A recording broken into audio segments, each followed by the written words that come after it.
Larry Galley, our sportscaster, summarized the winter sports. Larry? The Tomahawk was passed from the championship football team to the basketball team in late November. The first league game was January 7th.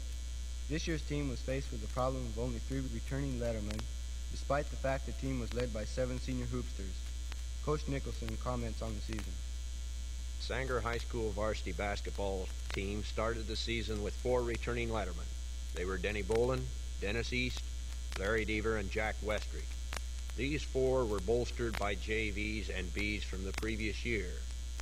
These were Lloyd and Floyd Sanders, Dwayne Deaver, Richard Owens, and Dickie Miller, who did most of the playing in this past season.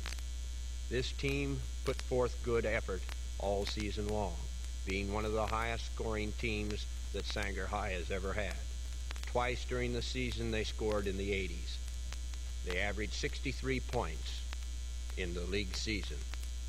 The JVs also finished with a very fine seasonal record of 13 wins out of 14 games. This team was coached by Laverne Lotspeech. The Bees finished as co-champions in the league, coached by Bob Bruni, and tying for the championship with Reedley and Fowler. Off the mark, rebound to Jack Westwick.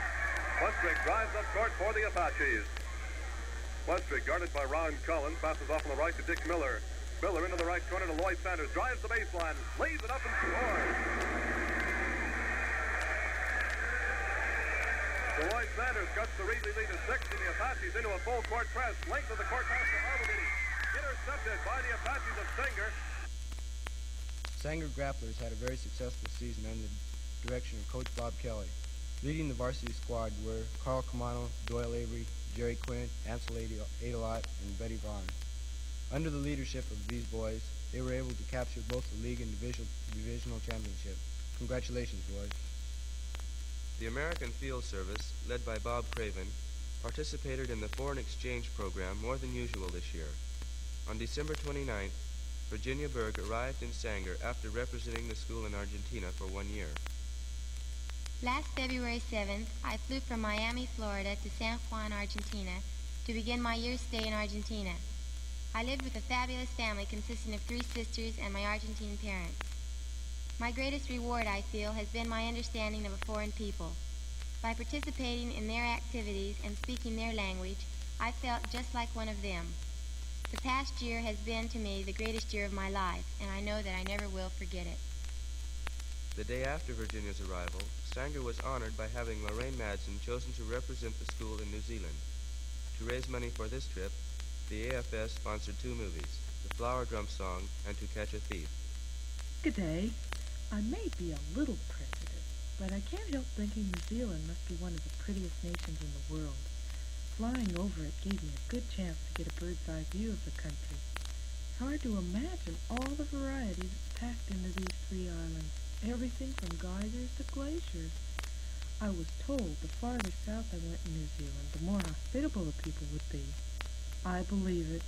I'm about as far south as you can get, and the people couldn't be nicer. Cheerio for now. On February 7th, the sophomores presented this year's winning assembly, Showboat, to the Sanger High student body. From the first blast of the steamboat to the throwing of the garters, the sophomores once again vied full steam ahead for their 2nd consecutive all-school assembly award. The staging, lighting, script, direction, and wide variety of talent all helped to enhance the program. Kit Borgelt captained the boat in what proved to be the most outstanding assembly this year.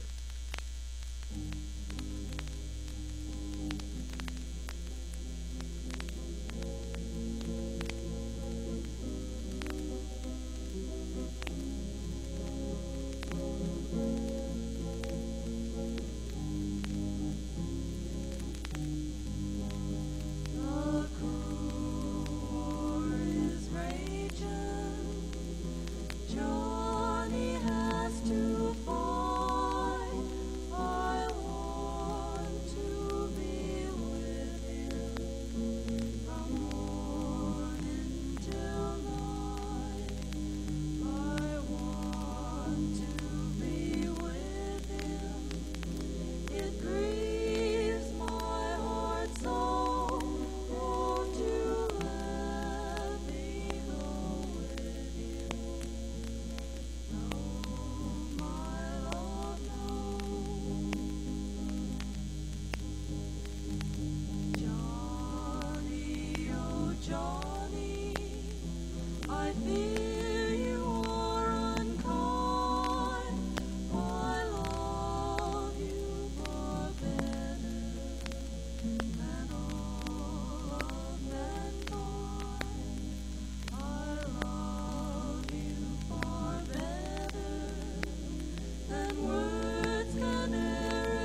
cover events such as Lorraine and Virginia's trips, the school paper, The Highlights, sends out signals to the far reaches of the Apache Reservation.